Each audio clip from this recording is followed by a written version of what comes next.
Aleykum salam və rahmetullah. Burada qardaş sual veribdir ki, yəni günah eləyibdir, tövbə eləyib və sonradan tövbə etdiyini unudub yenidən o günahı işləyibdir qardaş və soruşur ki, nə etməliyəm burada?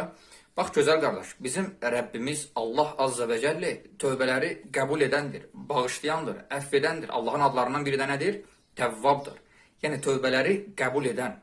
Yəni insan bir günahı işləyib tövbə edirsə və sonradan əgər səmimi qəlbdən tövbə eləyib, sonradan yenidən nəfsinə aldanıb o günahı təkrarlayırsa, o demək deyil ki, orada Allahın rəhmətindən naümid olmalıdır ki, mən tövbə etmişəm, artıq ikinci dəfə mən tövbə eləyə bilmərəm, Allah birdən məni bağışlamaz. Yox qardaş, yenə tövbə edəcəksən.